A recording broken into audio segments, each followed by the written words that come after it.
നമസ്കാരം, തേട ന്യൂസിലേക്ക് സ്വാഗതം. 2021 നിയമസഭാ തെരഞ്ഞെടുപ്പ് കേരള രാഷ്ട്രീയത്തിന്റെ പതിവ് സമവാക്യങ്ങളെ തന്നെ തിരുത്തിയെഴുതിയ ഒരു തെരഞ്ഞെടുപ്പായിരുന്നു.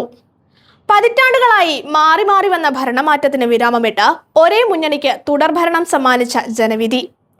1971 ശേഷം ആദ്യമായി സംഭവിച്ച ഈ മാറ്റം കേരളത്തിന്റെ രാഷ്ട്രീയ ചരിത്രത്തിൽ ഒരു പുതിയ അധ്യായമാണ് തുറന്നിട്ടത്. അതുമാത്രമല്ല, 5 വർഷങ്ങൾ പൂർത്തിയാക്കിയ ശേഷം വീണ്ടും മുഖ്യമന്ത്രിയായി തിരഞ്ഞെടുക്കപ്പെട്ട ആദ്യ വ്യക്തിയായി പിണറായി വിജയൻ മാറുകയും ചെയ്തു. എന്നാൽ ഈ തെരഞ്ഞെടുപ്പിനെ കൂടുതൽ ശ്രദ്ധേയമാക്കിയത് ചില വമ്പൻ ഭൂരിപക്ഷ വിജയങ്ങളായിരുന്നു. അതിൽ ഏറ്റവും മുൻപിൽ നിൽക്കുന്നത് കെ ശൈലജ ടീച്ചറാണ്. മട്ടന്നൂരിൽ മത്സരിച്ച ശൈലജ ടീച്ചർ 60,963 വോട്ടുകളുടെ അതിശയകരമായ ഭൂരിപക്ഷത്തോടെ ചരിത്രം കുറിച്ചു. കേരള നിയമസഭാ തെരഞ്ഞെടുപ്പ് ചരിത്രത്തിലെ ഏറ്റവും വലിയ ഭൂരിപക്ഷം. ഇന്നും അതൊരു റെക്കോർഡായി തുടരുകയാണ്. ഭൂരിപക്ഷത്തിന്റെ കാര്യത്തിൽ 2ാം സ്ഥാനം നേടിയത് മുഖ്യമന്ത്രി പിണറായി വിജയനായിരുന്നു. ധർമ്മടത്തു നിന്നും മത്സരിച്ച അദ്ദേഹം 50,123 വോട്ടുകളുടെ ഭൂരിപക്ഷം നേടി. സ്വന്തം മണ്ഡലത്തിൽ അങ്ങനെ അദ്ദേഹം ശക്തി തെളിയിച്ചു. 3ാം സ്ഥാനം കൈയടക്കിയത് പയ്യന്നൂരിലെ ഇടതുപക്ഷ സ്ഥാനാർത്ഥിയായിരുന്ന ടി.കെ. മധുസൂദനനാണ്.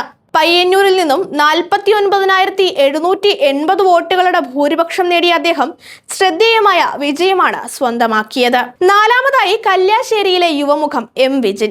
ആദ്യമായി മത്സരിച്ച അദ്ദേഹം 44,393 വോട്ടുകളുടെ ഭൂരിപക്ഷത്തോടെ കന്നിയംഗം തന്നെ ശക്തമായി അടയാളപ്പെടുത്തി. അതിനു പിന്നാലെ ചേലക്കരയിൽ നിന്ന് കെ രാധാകൃഷ്ണൻ 39,400 വോട്ടുകൾക്ക് വിജയിച്ചു.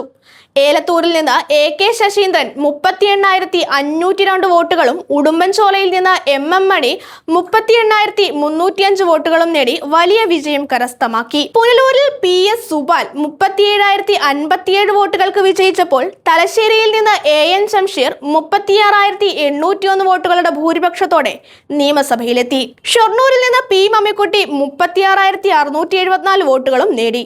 ഈ പട്ടികയിൽ പ്രത്യേകമായി ശ്രദ്ധിക്കേണ്ട പേര് P ഉബൈദുള്ളയുടേതാണ്.